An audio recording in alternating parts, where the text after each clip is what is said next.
tiny limbs, bones protruding. The constant sound of crying from children now facing starvation in Gaza.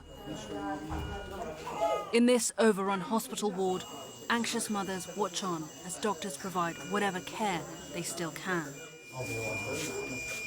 But for some, there is nothing more to be done.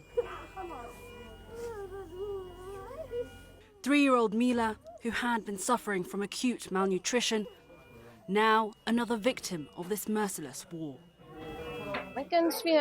She was healthy. There was nothing wrong with her before, Mila's mother says. Then suddenly everything dropped. She wasn't eating anything. We had no milk, no eggs, nothing. She used to eat eggs every day before the war, but now we have nothing.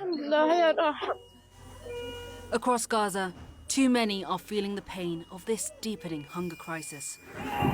Small children, emaciated and malnourished. These were little Yazan's final moments, his tiny fingers gripped in his mother's hand. He, like Mila, would not make it. Others are still just barely holding on, but there is no telling how long they will survive. Standing beside Mila's body, Dr. Ahmed Salem says many children at this hospital are now dying due to a lack of food and oxygen supplies. With limited aid getting in, many have grown desperate, searching for food wherever they can.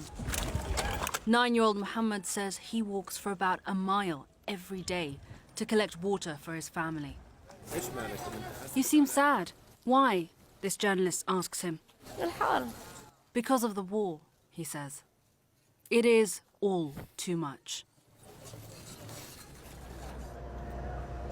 On Tuesday, UN experts accused Israel of intentionally starving the Palestinian people in Gaza, noting that the Israeli military is now targeting both civilians seeking aid and humanitarian convoys. Israel has denied targeting civilians and says that there is, quote, no limit to the amount of humanitarian aid for civilians in Gaza. But the reality on the ground paints a very different picture. There is no food, no water, no flour, cooking oil or anything, this woman says. Death is better than this. According to a senior UN official, at least a quarter of Gaza's population is now said to be just one step away from famine.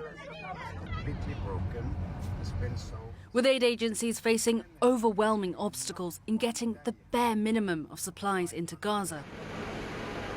And as Israel's ground offensive threatens to push further into the Strip's densely populated south, time is quickly running out. While international efforts to airdrop humanitarian supplies have provided some respite, it is simply not enough.